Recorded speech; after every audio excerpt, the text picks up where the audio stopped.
Salak, hello. Salak ni banak o Diyos, tasika ti pagkamangak.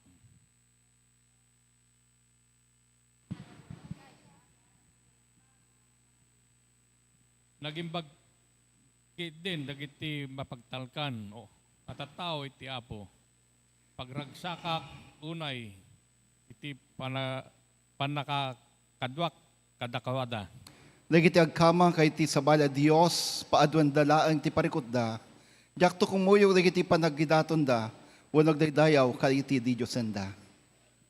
Di kalaeng, o apo, ti adda kanyak, ket itid mo amin iti kasapulak. Adda kadagita imam, ti masakbayak. Nakaskas daaw dagiti sagot mo kanyak, pasig da amin na nakasaysayaat.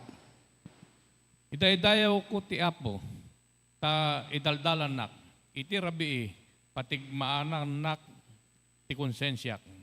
Kanayo na mariknak ti kadati apo, asidag katawan ti pakananwak. Ngarod, napuanak iti rag-o, ken ragsak, ket kanayon natalged ti riknak. Ngamin iti bilag ni patay sa lakni banak, ket iti lubong dagiti natay di mo bayan nga agrupsa tay ayata. Isurom kanyak ti dalan, nga agiturong ti biyag. Ti kakadam kanyak, punwenak iti rag-o, ket ikanak ti agnanayon na ragsak.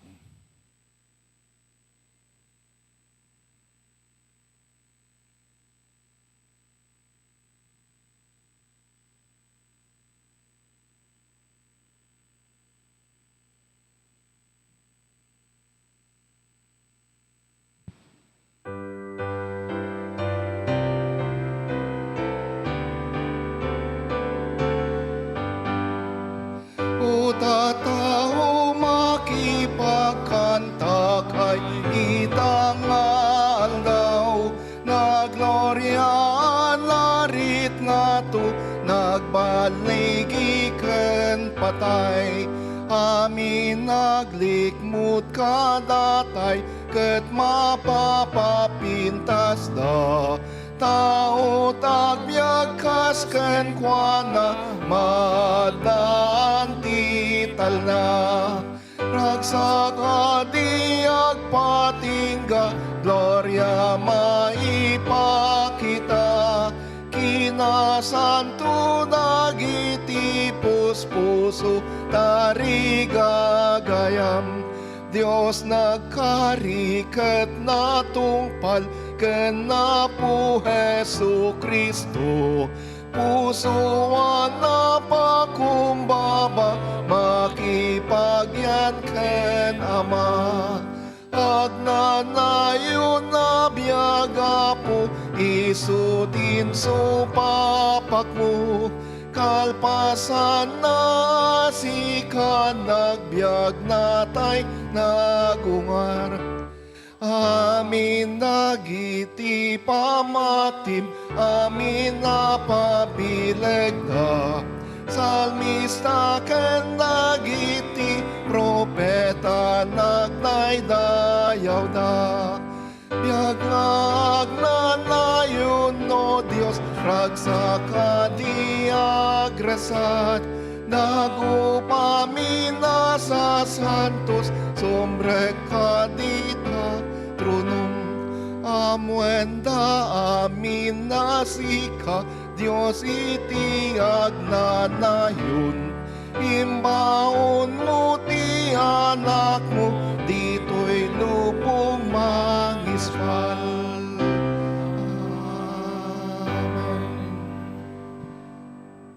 Kararag tayo kakabsat. Panginoon Diyos na makapangyarihan sa lahat, maraming salamat po sa iyong walang hanggang pag-ibig mo sa amin. Salamat po sa kalakasan at taglay ng aming lupang katawan upang kami ay pumunta rito sa iyong bahay dalanginan para sambahin ka sa espiritu at katotohanan. Patawarin mo po kami, Ama, sa aming mga pagkakasalang aming nagawa.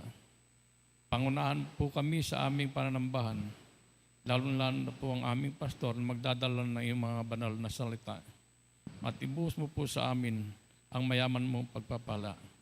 In Jesus' mighty name, this we pray with thanksgiving. Amen.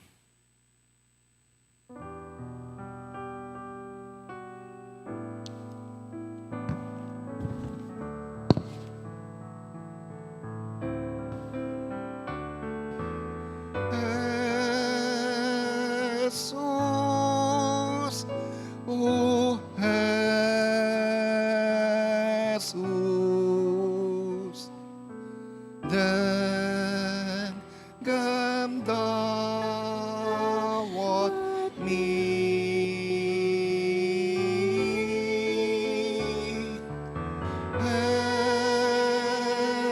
Jesus, o Jesus,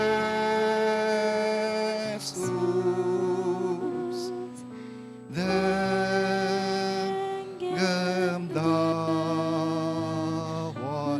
mi.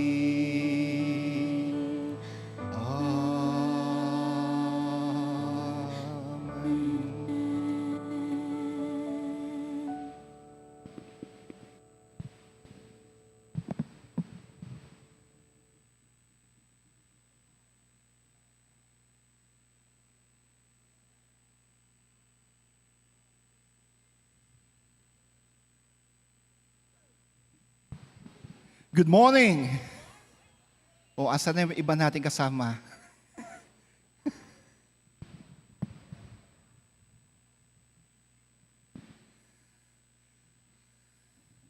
Parang ang dami nung swimming ah. Asan na sila?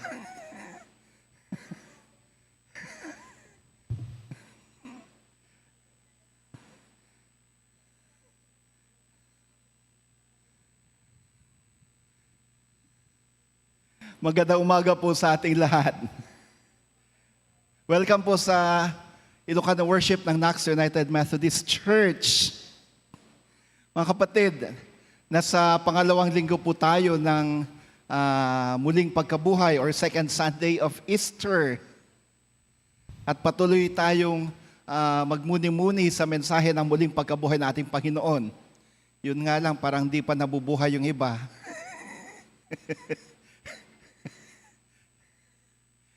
Sabi na JC kanina, parang nasanay yata sila sa joint service. 2 linggo ba naman na joint service tayo? Kaya nung 7:00 na naku, wala pang tao. Sabi ko, simulan na natin. Kahit iilan lang nandito. Anyway, mga kapatid, may mga ilang paalala lang po para sa atin.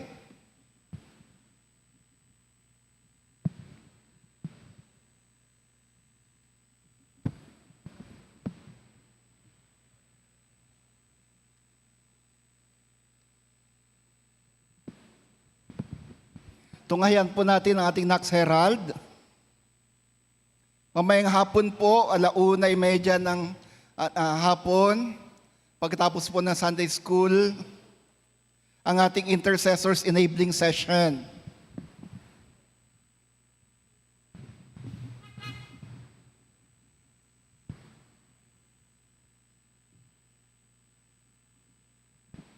Lahat po ng mga prayer intercessors at lahat ng mga dumadalo sa Compline, lalo na nung Lenten Compline, at sa lahat ng interesado, inaanyayahan po namin kayo na dumalo sa ating prayer intercessors enabling session or with workshop. With workshop po tayo mamayang hapon. We hope to finish it by 3:30.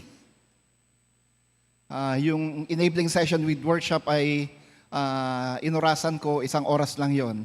And then planning and short meeting.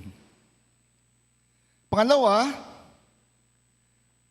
bukas na po ang simula ng ating Vacation Church School. Mula 8:00 po hanggang 11:00 ito. Or minsan, yung iba 8:30, pero dapat ang simula natin ay 8:00 para matapos tayo ng 11:00 or 11:30. Saan po yung mga venue natin ng ating VCS? Ngayong linggo po, mula Lunes hanggang Sabado, or sa iba, Biyernes, kasi yung iba, Sabado, ay closing program. Pero usually, Lunes hanggang Biyernes, 8 to 11, dito po sa simbahan natin. doon sa Galiana Compound sa Muñoz, sa may Bataan, doon kina Brother Jun C. Chanko, at sa may Blumentritt area. 4 po ngayong linggong ito. And then next week, it will be our VCS proper doon sa Magallanes Mission Church sa Cavite. So, that will be 21 to 23. VCS proper naman sa Magallanes Mission sa Cavite. Ngayon po, may mga signature box campaign ang ating CE at Nurture at CE. Ito po, para po sa ating VCS. Para saan po yan? Di ba may budget naman? Sasabihin siguro na iba. Hindi po natin or hindi po sapat yung ating budget, yung ibinadget para dyan. Bakit? Kasi ang inisip ng CE, Nurture at CE noon, ay hihingi tayo ng tulong sa mga miyembro pa rin. Para hindi naman lahat ay kukunin natin sa ating general fund. Ang naka-budget lang sa general fund natin ay Teacher Abby, 100. Pero ang expected na expenses natin ngayon ay 190. Bakit 190? Kasi po, tuloy pa rin yung ating VCS sa Magallanes. So, paano natin pupunan yung ating expenses para sa ating VCS? Diyan po sa ating mga signature campaign. Magkano ang isang box? Magkano isang box, Ate Marlene? 100 sa isang box. You can lapitan lang po ninyo sa Ate Marlene o di kaya kung kayo lalapitan na Ate Marlene. Encourage you to keep on supporting our VCS. Bukas na pong simula. Pangatlo,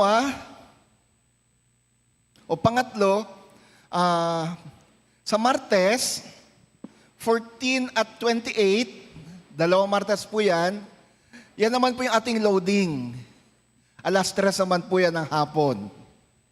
Yung ating ministry sa mga street dwellers. Sa 25, ito po yung 33rd anniversary ng ating distrito. 8:00 po na umaga yan.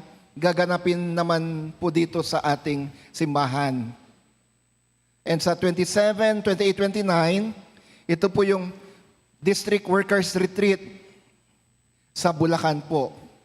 Ito po yung ating mga ilan sa mga ating announcements sa umagang ito.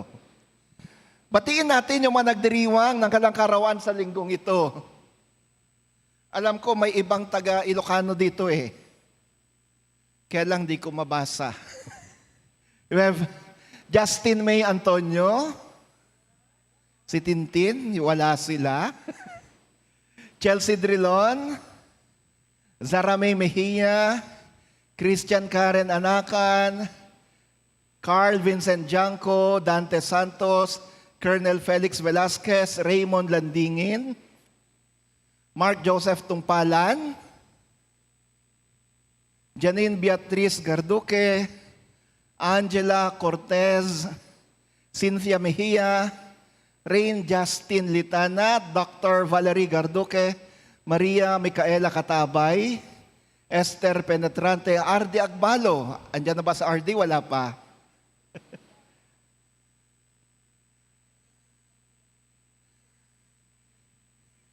Sino?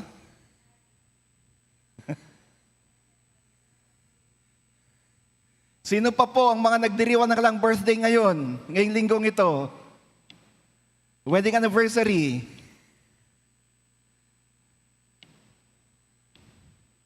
Wala ngayon? O tulog pa?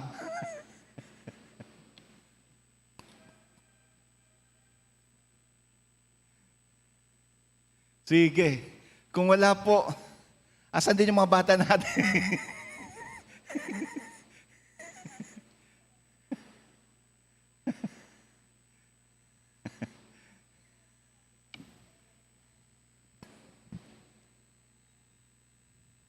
O dalawa din lang.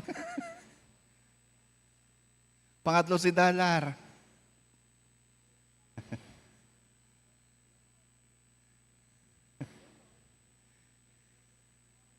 Sige, request natin kay Pastor Flor na pauna tayo sa panalangin para sa kanila.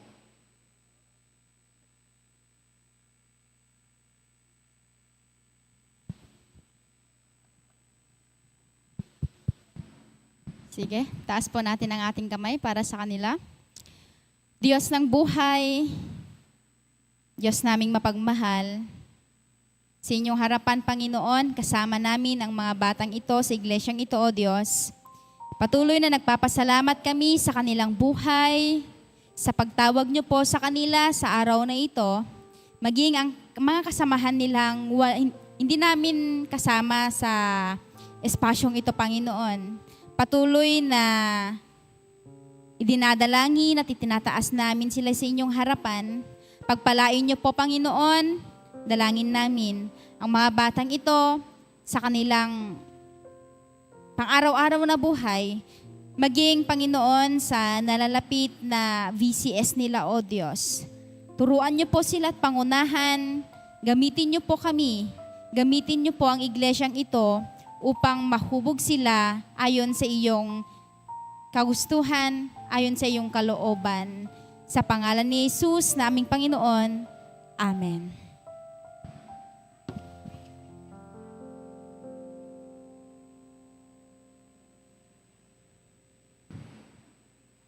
Teka kuya, kakanta sila.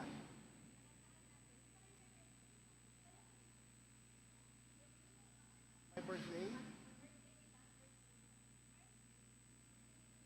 Hindi birthday.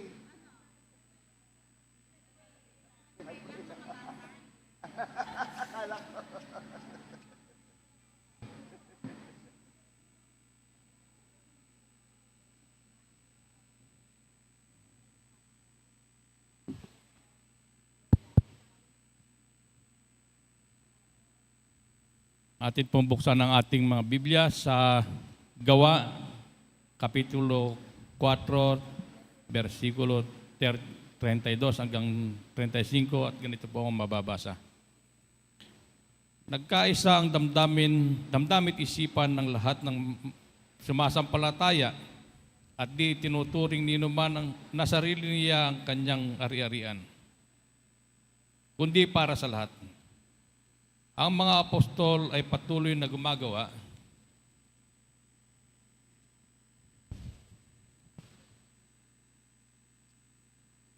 ng kababalaghan at nagpapatuo sa muling pagkabuhay ng Panginoong Hesus at ibinuhos ng Diyos ang kanyang pagpapalas sa kanilang lahat.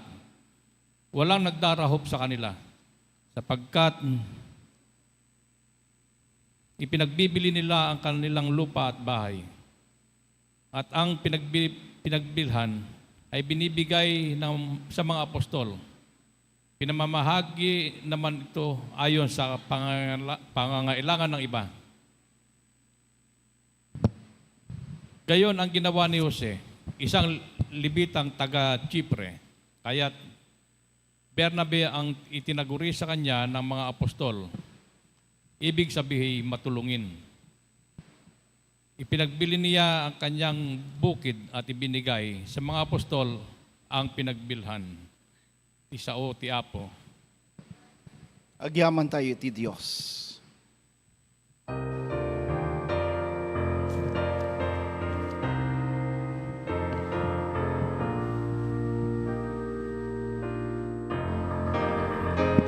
May tanog ni Jesus, may tanog, pagraman, pagrukbaman, madaydayaw.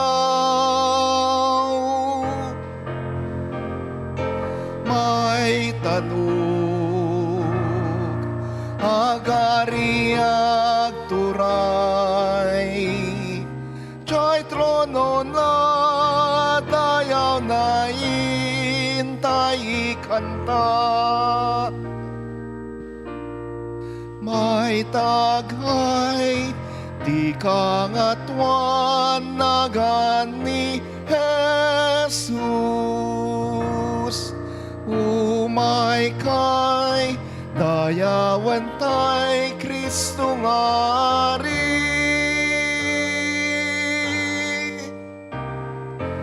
May tanong ni Jesus, may tanong, tanagungar ngari dagiti hari.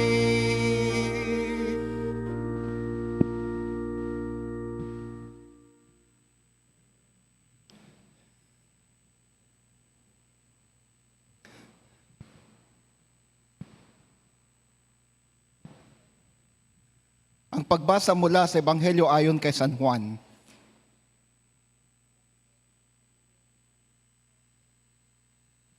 Kinagabihan ng araw ding iyon, na unang araw ng linggo, habang nakasara ang mga pinto ng bahay na kinaroroonan ng mga alagad dahil sa takot nila sa mga Hudyo, dumating si Jesus. Tumayo siya sa kalagitnaan nila at sinabi, "Sumainyong kapayapaan." Pagkasabi nito, pinakita niya ang kanyang makamay at ang kanyang tagiliran. Tuwang-tuwang mga alagad na makita nila ang Panginoon. Muling sinabi ni Jesus, "Sumainyong kapayapaan. Kung paanong sinugo ko na Ama, isinusugo ko rin kayo." Pagkatapos sila'y hiningahan niya at sinabi, "Tanggapin ninyo ang Espiritu Santo. Kung patatawarin ninyo ang mga kasalanan ninuman ay pinatawad na ang mga iyon. Subalit ang mga hindi nyo patatawarin ay hindi nga pinatawad." Ngunit si Tomas na tinatawag na kambal at kabilang sa 12 ay wala roon nang dumating si Jesus. Kaya't sinabi sa kanya ng ibang mga alagad, "Nakita namin ang Panginoon." Sumagot si Tomas, "Hindi ako naniniwala hanggat hindi ko nakikita ang mga butas ng mga pako sa kanyang mga kamay at hanggat hindi ko na ilalagay ang aking daliri sa mga iyon at nahawakan ang kanyang tagaliran." Makalipas ang 1 linggo, muling nagkatipon sa loob ng bahay ang mga alagad at kasama nila si Tomas. Nakasara ang mga pinto, ngunit pumasok si Jesus at tumayo sa kalagitnaan nila. Sinabi niya, "Sumainyo ang kapayapaan." At sinabi niya kay Tomas, "Ilagay mo yung daliri dito at tingnan mo ang aking mga kamay. Ilagay mo ang iyong mga kamay sa aking tagiliran. Huwag ka nang mag-alinlangan pa, sa halip ay maniwala ka." Sumagot si Tomas, "Panginoon ko at Diyos ko." Sinabi sa kanya ni Jesus, "Naniniwala ka na ba dahil nakita mo ako? Pinagpala silang hindi nakakita gayon may naniwala." Marami pang mahimalang ginawa si Jesus, nasaksihan ng malagad na hindi nakasulat sa aklat na ito. Ngunit ang mga nakasulat dito ay sinulat upang kayo'y sumampalataya na si Jesus ang Kristo, ang anak ng Diyos, at sa pagsampalatayang iyon ay magkakaroon kayo ng buhay sa pamamagitan niya. Mga kapatid, ang Ebanghelyo ng ating Panginoon.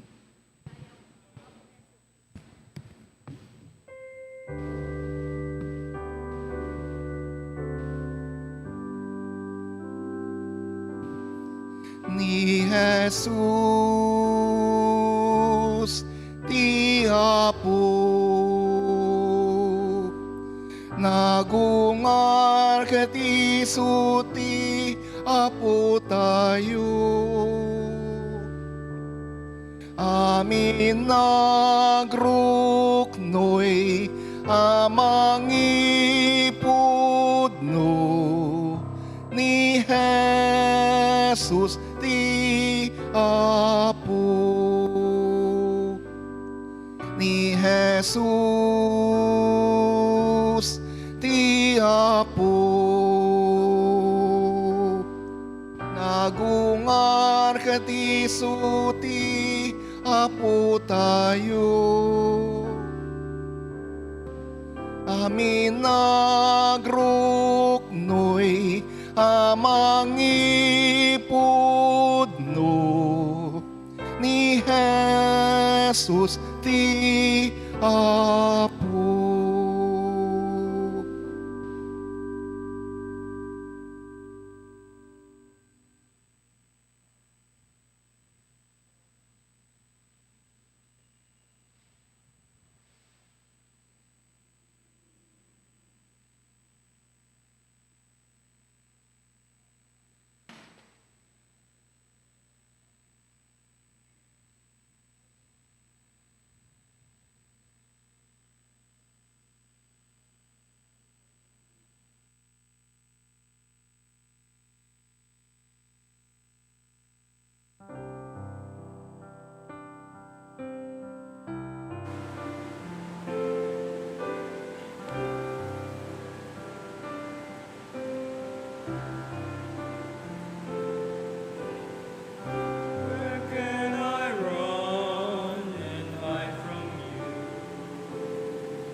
Thank you, choir. Good morning. Muli po, Happy Easter po sa atin. Sunday evening, gabi ng linggo, linggo ng pagkabuhay.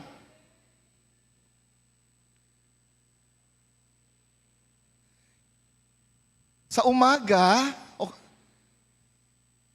si Mary Magdalene ay pumunta sa libingan ni Jesus. Dala-dala yung mga spices, mga langis, upang gamitin sa pag-embalsa mo kay Jesus. Kasi dali-dali yung kanya ang paglilibing. Papalapit na kasi yung 6:00 ng gabi ng Biyernes, ay yun ang simula ng Sabat. Kailangan bago mag-6:00, mailibing si Jesus. Kaya ang ginawa, binalot na lang ng tela si Jesus. Walang formal na ritual ng pag-embalsamo at kung anong paman. Kaya, Sabado, hindi naman pwede. Dahil Sabat, bawal magtrabaho. Kaya't madaling araw ng linggo, si Mary Magdalene, dala-dala yung mga gamit, lahat ng malangis, para ibubuhos sa katawan ni Jesus.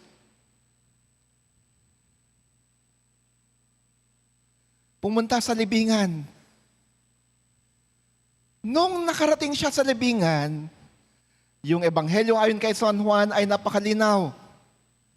Nagulat siya, bakit? Bukas ang libingan. At wala yung katawan ni Jesus doon. Kaya't ang alam niya, ninakaw yung katawan ni Jesus. Pero ang anghel, sinabihan siya na si Jesus ay hindi patay, kundi gaya ng kanyang sinabi, siya ay buhay na muli. So Mary Magdalene, according to the Gospel of John, was the first one to receive the good news of Jesus' resurrection. Kadali-daling pumunta si Maria Magdalena sa mga alagad. Ipinamalita niya to sa mga alagad. Nung narinig ng mga alagad nito, si Pedro at si Juan ay pumunta sa libingan ni Jesus.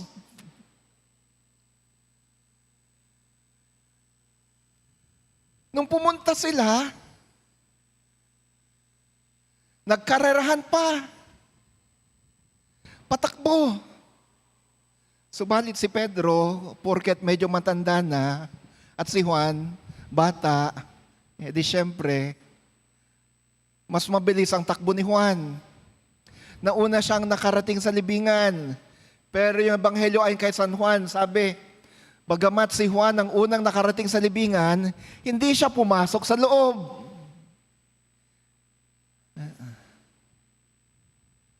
Nung nakarating si Pedro doon sa libingan, siguro hingal na hingal, pero dahil excited siyang makita kung totoo nga bang buhay na si Jesus, ay pumasok siya doon. Nakita nga niya, wala na yung bangkay, wala si Jesus, ang nandun ay yung puting tela na pinambalot sa kanyang katawan. Natanggap ng mga lagad yung balita na si Jesus nga ay muling nabuhay. Umuwi sila, Pedro at Juan, ibinalita ito sa kanilang kapwa-alagad.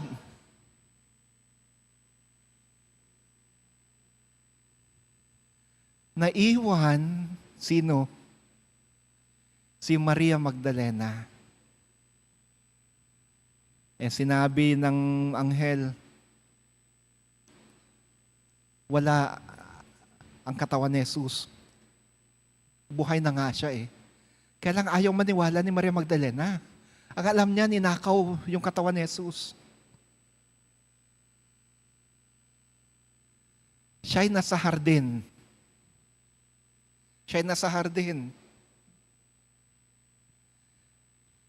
Yung libingan kasi ni Jesus, Sa ibang version ng Ebanghelyo, sabi na yun ay hardin.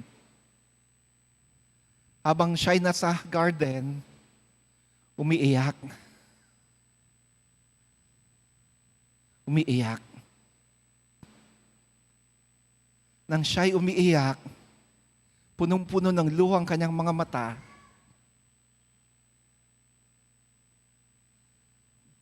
tinanong siya ni Jesus na buhay, bakit? Sino ba ang iniiyakan mo? Sino bang hinahanap mo? Ang alam ni Maria, yung lalaking nagtatanong sa kanya ay yung hardinero. Kaya't sinabi ni Maria Magdalena, kung kayo po ang kumuha sa bangkay ng aking Panginoon, sabihin po ninyo sa akin at nang mapuntahan ko at makuha ko. Di niya na-recognize si Jesus. Dahil nga punong-puno ng luha ang kanyang mga mata. Pero nung sinabihan siya ni Jesus, Maria, nung tinawag siya sa kanyang pangalan, teka, parang pamilyar yung boses na yon. Parang pamilyar yung pagtawag na yon. That was then na nabuksan ang mga mata ni Maria, na-recognize niya si Jesus at kanyang sinabi, Rabboni. Ibig sabihin, guro. Sa excitement niyang makita si Jesus sa buhay ng muli, gusto niyang yakapin. Pero sabi ni Jesus, teka muna. Touch me not. Sa Espanyol, noli me tangere. Yun ang ibig sabihin nun. Touch me not, wag mo kong hawakan.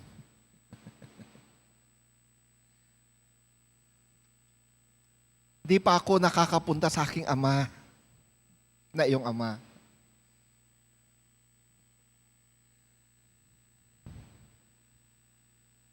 Mary Magdalene had a first-hand experience of the risen Lord.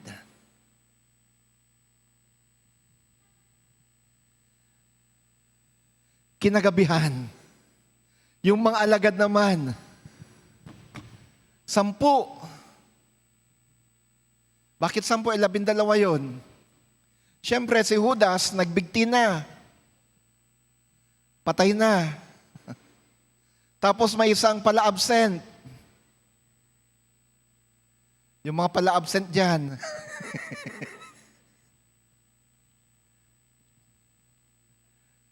Na gustong-gustong sundan si Jesus dahil nagpapakain, nagpapagaling. Pero nung naghihirap na siya, naku, iniwanan. Absent na ng absent. Kaya't nung may mabuting balita, naku, wala. Hindi siya nakatanggap ng, hindi siya isa sa mga unang tumanggap ng mabuting balita. Yung isa absent, si Tomas. So 10 lang ang nagsisitipon sa gabing yun. Unang gabi ng muling pagkabuhay. Nakapinit ang mga pintuan. All the doors were locked. Nang bigla na lang dumating si Jesus, pumasok si Jesus kahit na nakakandado ang mga pintuan at mga bintana.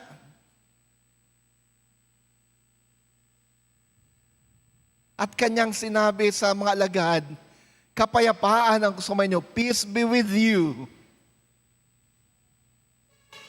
Peace be with you. Ang prinsipe ng kapayapaan, ang siya ngayon nagbibigay sa kanyang malagad, takot ng alagad ng kapayapaan. He is now giving them peace. Actually, naisermon ko na to sa inyo noong mga nakaraan. Irene, ang Greek ng peace. Ang spelling niya ay Irene. Pero ang pronunciation niya is Irene. Pero itong Irene or Irene or peace na ito ay hindi lang basta kapayapaan. Ang katumbas nito sa lumang tipan ay shalom. Anong ibig sabihin nun? Anong ibig sabihin ng Irene? Peace, shalom. Hindi lang po basta ordinaryong kapayapaan. Tanggapin nyo ang pagpapala ng Diyos. Kung ano man ang biyayang kailangan nyo sa panahong ito, tanggapin nyo. Yun ang bati ni Jesus sa kanila. Receive the best things in life. Receive the grace that you need this very moment. The disciples were so frightened. Takot na takot ang mga alagad. Bakit? Kasi ang kanilang guro, ang kanilang maestro, ang kanilang Panginoon na si Jesus ay hinuli, pinarusahan, ipinako sa krus hanggang namatay. Takot sila na baka sila ang sumunod. Pangalawa, dobleng takot nila kasi kumalat ang balita na bukas ang libingan at wala yung katawan ni Jesus doon. At ang ikinalat ng mga sundalo, Romanong sundalo at ng mga Hudyo, ang katawan ni Jesus, ang bangkay ni Jesus ay ninakaw ng mga alagad. Ang kaparusahan ng pagnanakaw ng bangkay noon na usong-uso, kala nyo ngayon lang, hindi. Panahon pa ni Jesus, uso na yung pagnanakaw sa mga bangkay. At dahil sa uso yung pagnanakaw sa mga bangkay, nag-utos ang emperador ng Roma na nakakasakop sa Israel na ang sino mang mahuling nagnanakaw ng bangkay ay mapaparusahan ng kamatayan. Aba, ang kinalat ng mga sundalong Romano at ang mga Hudyo, ang bangkay ni Jesus ay ninakaw ng mga alagad. E di dobla yung takot nila. Takot na baka sila'y isunod kay Jesus. Takot na baka sila'y mapagbintangan na sila nga'y nagnakaw sa bangkay ni Jesus. Kaya't nung sila'y nagsisitipon sa upper room, nakakandado lahat ng pintuan at mga bintana. They were so afraid. Their hearts were full of fear, anxiety, distress ang mga alagad.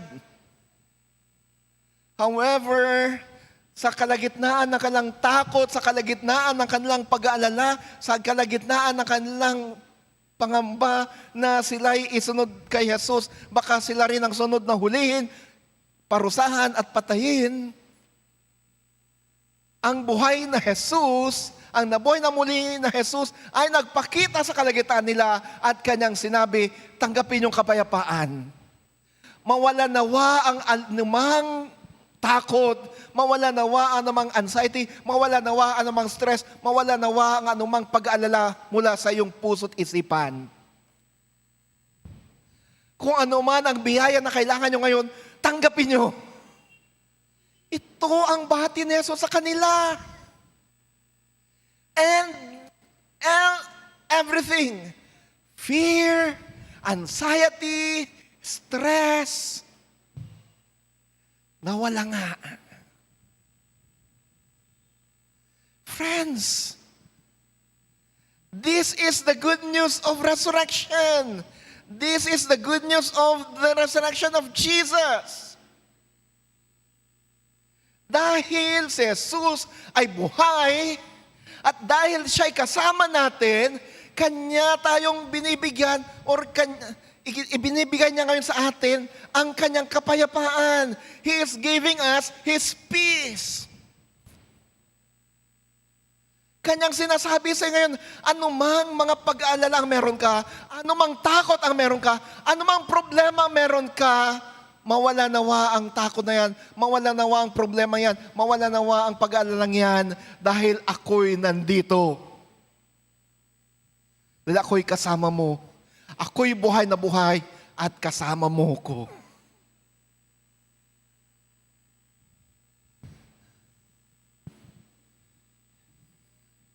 Because the reason Lord is with us, there's no more reason for us to fear, to be afraid of. There's no more reason for us to say, Lord, kinakabahan ako. Lord, takot ako. Lord, nag-aalala pa rin ako. problema? Anong problema na kinakarap natin? Sa trabaho? Lumapit ka sa buhay na Jesus. At kanyang sasabihin sa iyo, peace be with you. Sa pamilya, sa relasyon, kabuhayan, finansya, sakit. Lumapit ka kay Jesus. Siya lang naman ang maaring tumugon sa ating mga pangangailangan at wala nang iba pa. Mga kapatid, I've experienced all of those. Napagdaanan ko na lahat ang mga yan. Pati sakit na matindi. Hindi naman lingid sa inyo yung pinagdaanan namin pamilya. Well, normal lang na mag-alala tayo. Normal lang na matakot tayo. Normal lang na kabahan tayo. Normal lang na mayroon tayong stress. However, let us not dwell on those fears. Let us not dwell on those troubles. Let us not be worried so much. All because we have the risen Lord. Mahal ka ng buhay na Jesus. Kanyang pinagkakalob sa iyo ang kanyang kapayapaan.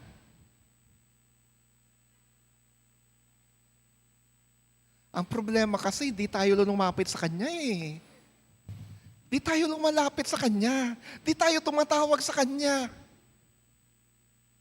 Or sa tingin natin lumalapit tayo, tumatawag tayo sa Kanya, pero, hello, totoo ka ba sa Kanya?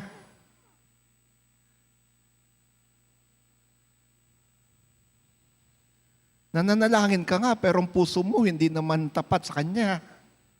Tumatawag ka nga sa Kanya, pero ang puso mo punong-puno naman ng dumi.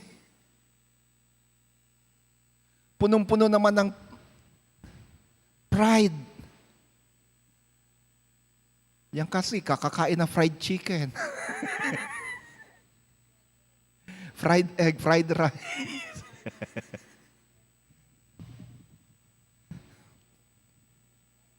Punong-puno naman ng galit. Punong-puno naman ng inis.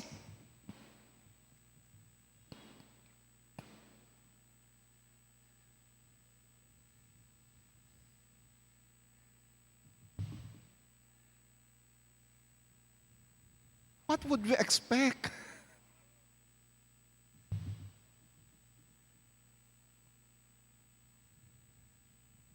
Pansinin niyo yung panalangin ng publikano at ng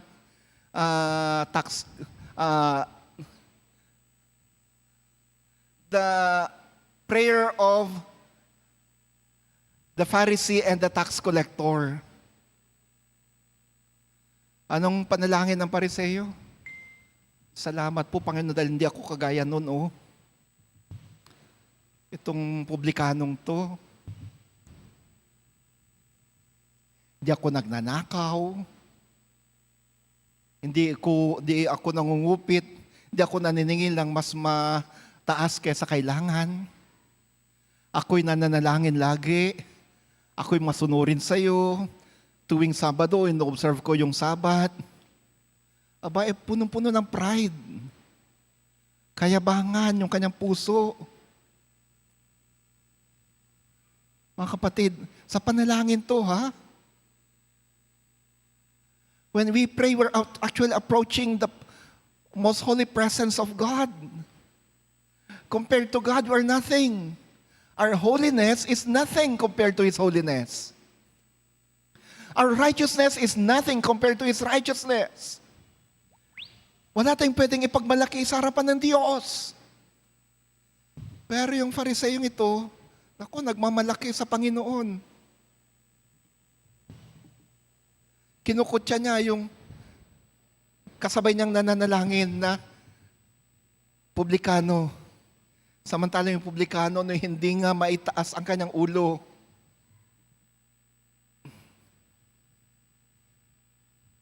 kinakabog niya yung kanyang dibdib at sinabing, Panginoon, ako'y makasalanan. Diyos ko, ako'y makasalanan. Anong sabi ni Jesus? Kaninong panalangin ang pinakinggan ng Diyos? Yung publikano. Mga kapatid, baka kagaya tayo ng Fariseo.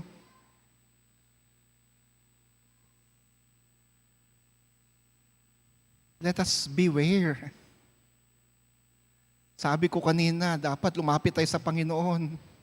Pero sa paglapit natin, tingnan din natin ang ating puso. How are we before God? When we approach God in prayer, is our heart right with God? So, sinabi ni Jesus, kapayapaan ang sumainyo. Receive the best things in life. Whatever grace you need this very moment, receive them.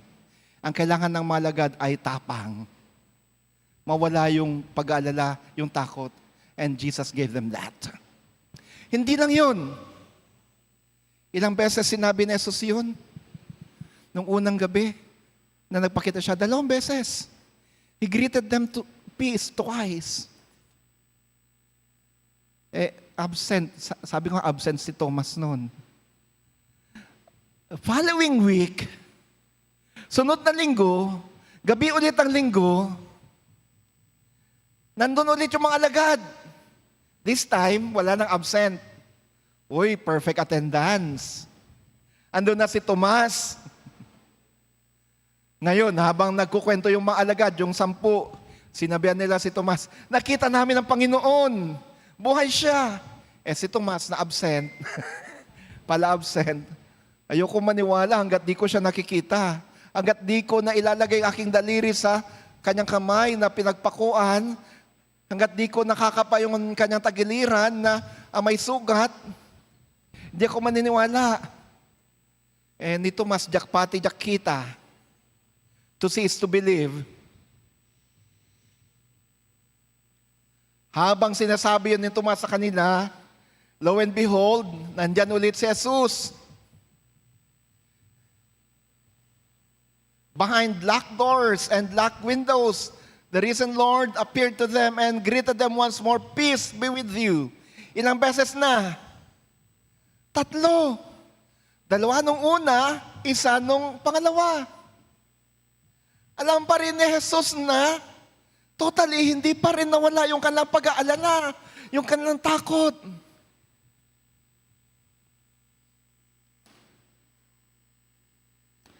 Now, nung unang gabi na nagpakita si Jesus, binigyan niya sila, or sa kanyang pagpapakita, binigyan niya sila ng isang utos. Sabi, kung paanong ako'y sinugo ng Ama, kayo aking sinusugo. And He also empowered them. He breathed unto them the Holy Spirit. Hiningahan niya sila ng Espiritu Santo. Meaning, hindi lang niya sila sinusugo, sila'y pinapalakas pa. He didn't just send them, He empowered them by giving them the Spirit. Mga kapatid, eto, una, the risen Lord removes all fears, all doubts, all anxieties by giving us His peace. Second, the risen Lord, after blessing us with His peace, is sending us out. Kung paanong isinugo siya ng Ama, isinusugo rin tayo ngayon. He is sending us out. He wants you and me to be like Jesus to other people. Kung paanong si Jesus ay naging isang tagapagdala ng mabuting balita ng kaligtasan, kung paanong si Jesus ay naging tagapagdala ng biyaya ng kagalingan, kung paanong si Jesus ay naging tagapagdala ng biyaya ng satisfaction, kabusugan, kung paanong si Jesus ay naging tagapagdala ng biyaya sa mga tao, ganon din sinusugo tayo ni Jesus. Let us be agents of God's peace. Let us be agents of God's healing. Let us be agents of God's grace. Let us be agents of His great love. Maging kasagutan din nawa tayo sa pangangailangan ng ibang tao.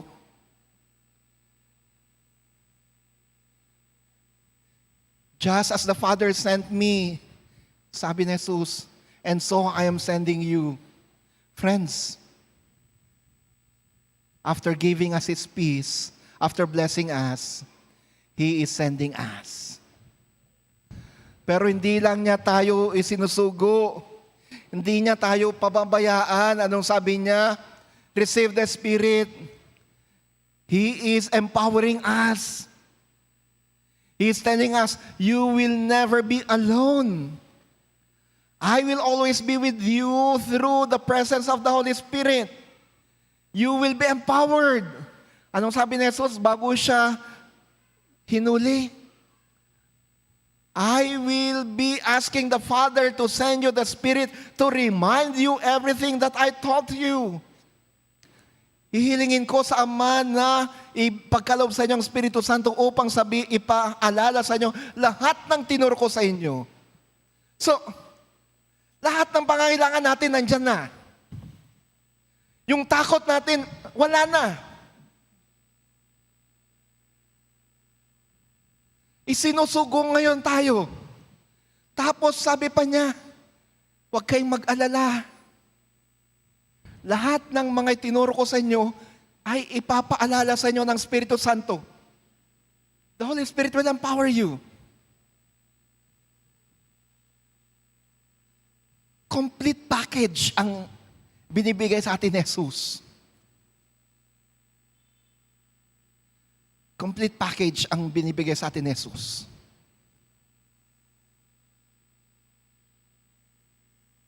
Ang tanong, handa na ba tayong humayo? Are we ready to go? Are you ready to share the gospel to others? Are you ready to say, the Lord is with me, the risen Lord is with me, and so I am sharing you this very moment about this Lord. Are you ready to be agents of healing, agents of peace, agents of blessing? Are you ready to be channels of blessing? Handa ba kayong maging daluyan ng kagalingan, daluyan ng pagpapala, daluyan ng biyaya ng Diyos? Handa ba kayong ibahagi ang kanyang salita at pagmamahal sa iba? Ito yung hamon sa atin ngayon. Panghuli, balikan natin si absentee Thomas.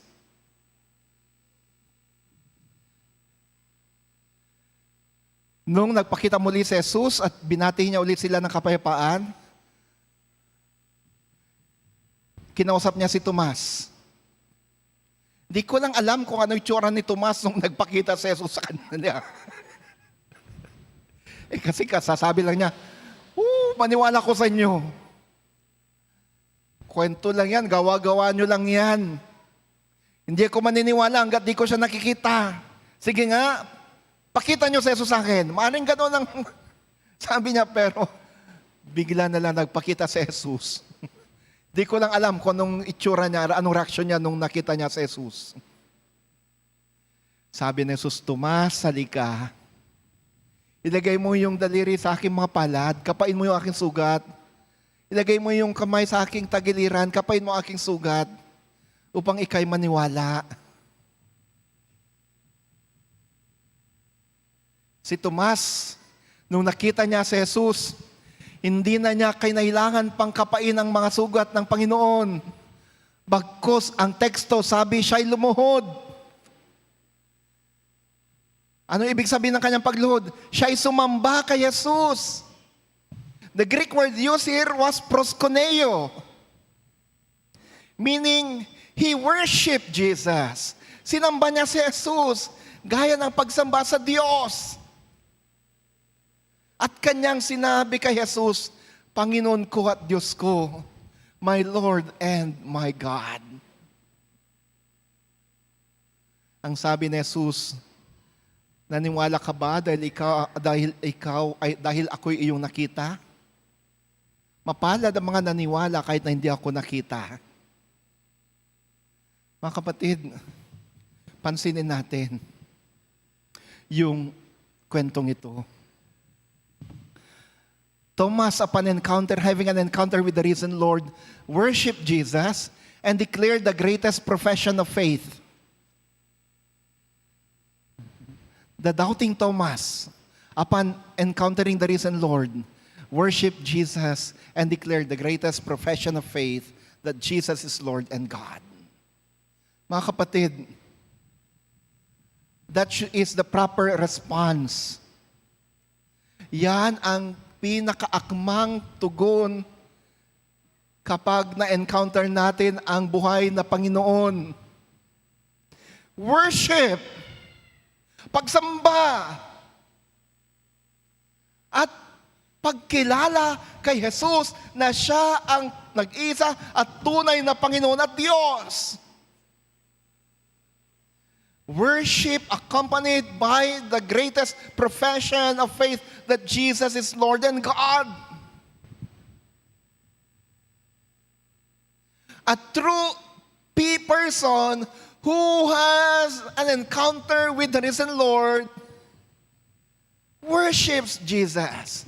Ang isang taong tunay na naka-encounter sa buhay na Panginoon ay sumasamba. Hello? Asan yung iba? Sila'y Tomas?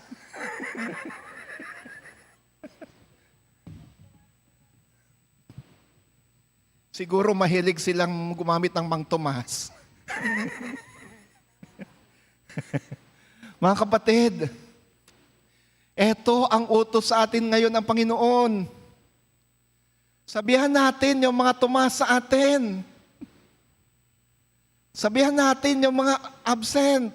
Sabihan natin yung mga Tomas, yung mabuting balita na ang tunay na kapahayagan na tayo nga'y may enkwentro sa buhay na Jesus ay pagsamba at kapahayagan ng pananampalataya na siyang ating Panginoon at Diyos.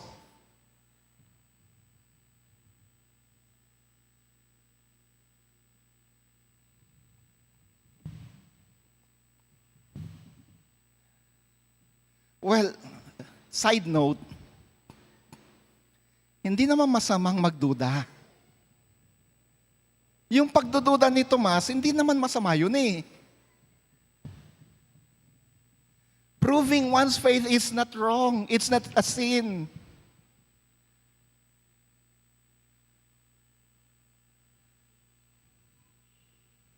Hindi kasalanan yung pagdudahan mo yung pananampalataya.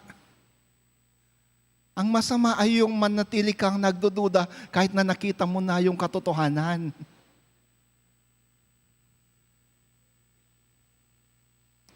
To doubt your faith is not a sin.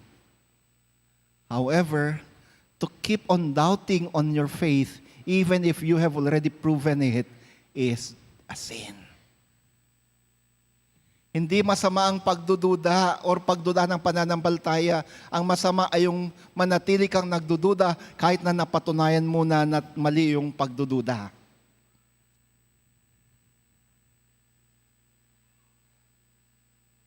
Mga kapatid, itong mensahe para sa atin ngayon. The Lord Jesus, the risen Lord,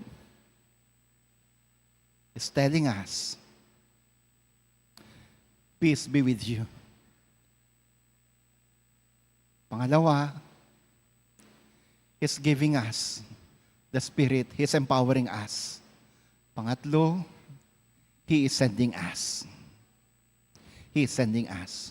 Pang-apat, He is telling us, believe in Him believe in Him, He is alive. And our encounter with Him must end in worship and in declaration that He is our Lord and our God. Good morning, friends. God bless us all.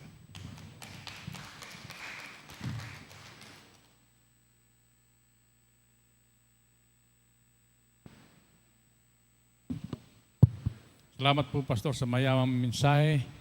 Sa tema pong ito ay aking kinatawagan ang mga usher o panglikumin ang ating mga handog.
Iti santuarium uapo, ited mi natun mi, ited mi kan kao Diyos, datu na panagdayaw.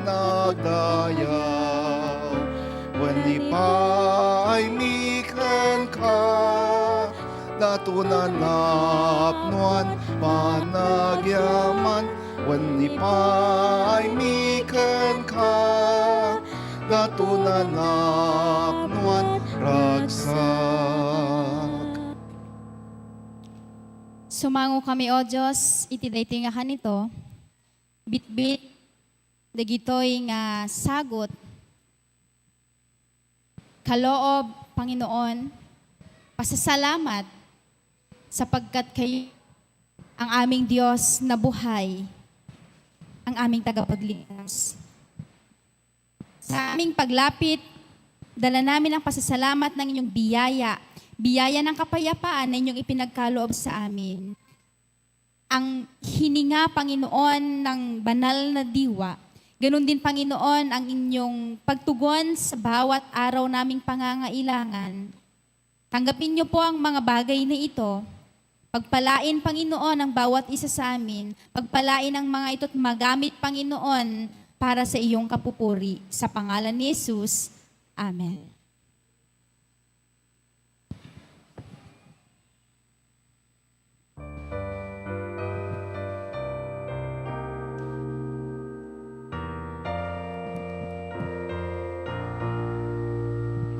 Si bibiyag manubot ko at dito'y lubong.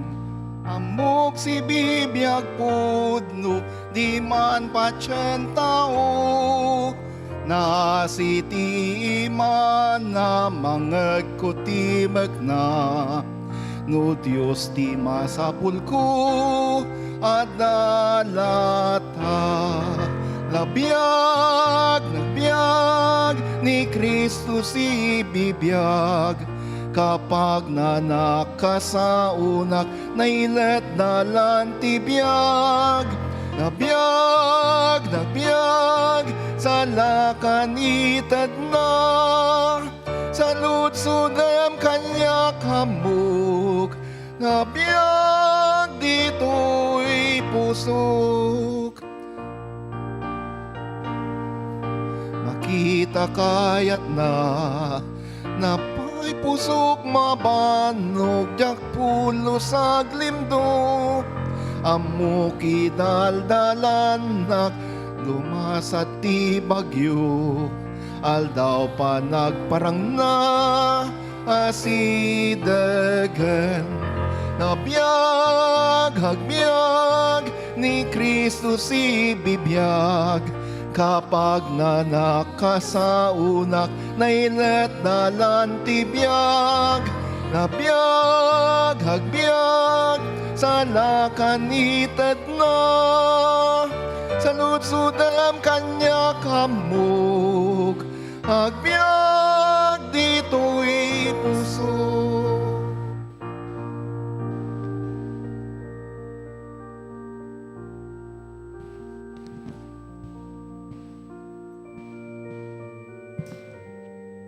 Diyos naming buhay, tunay nga po na kayo ay buhay at kayo ang pinanggilingan ng buhay na mayroon sa amin sa mga sandaling ito. Narito kami, Panginoon, pinapupurihan, itinataas ang inyong pangalan.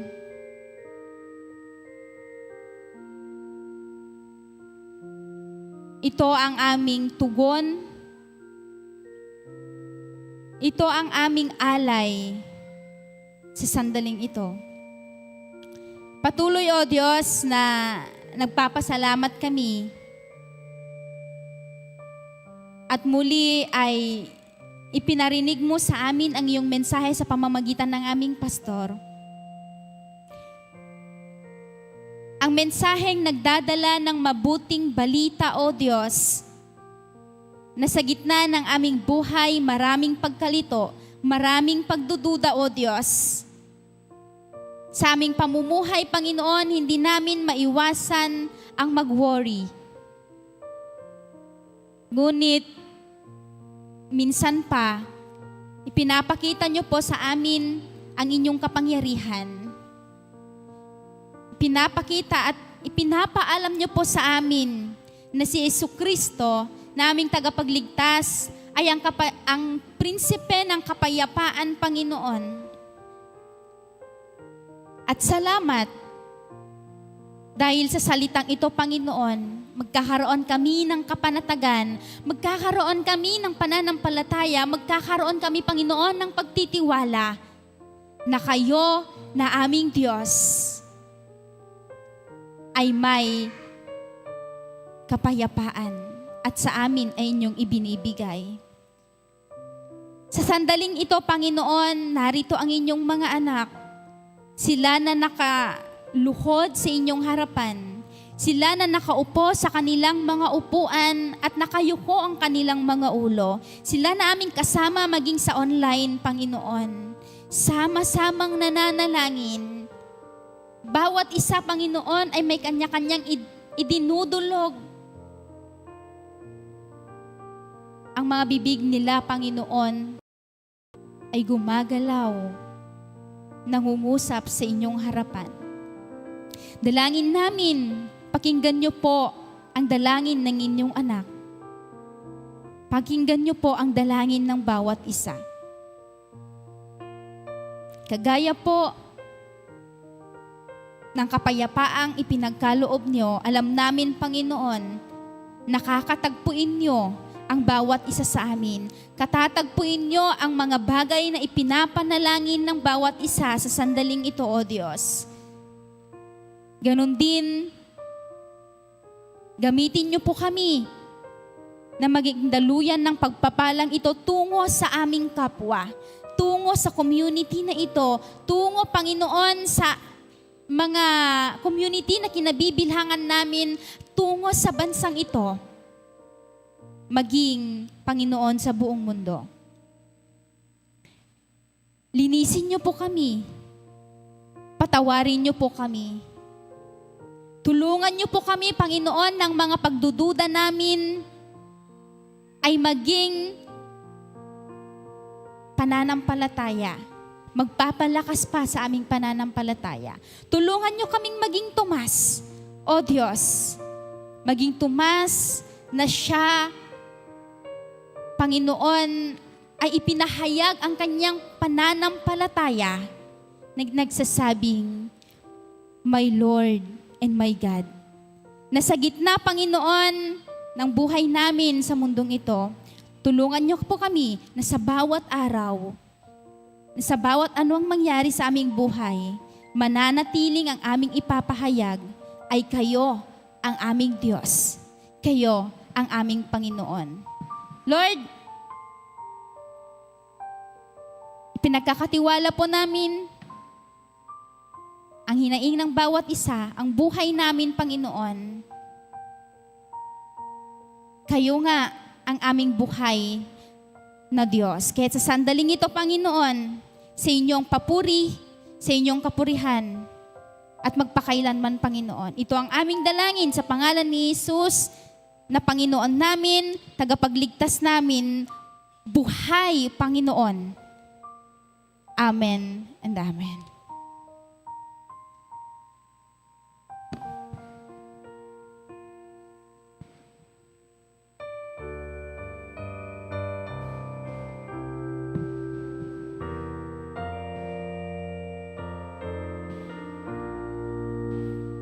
Agrago ka, Kristiyano, ti magmukan kantam. Kanayon day dayawam ni Kristo ngari. Isut nam namamin tulong ti agsapul. Awanan ti naayat kasken kwa na. Hagbiag ni Kristo si bibiyag. Kapag nanakasaunak na ilet dalan tibiyag. Hagbiag, sa lakanitad na. Sa lutsudem kanya kamuk. Hagbiag, dito'y puso. Kakabsat, mga kapatid, si Kristo'y buhay at kanyang pinagkakalob sa atin ang kanyang kapayapaan. Si Kristo'y buhay at pinagkakalob sa atin ang lahat ng ating mga pangangailangan.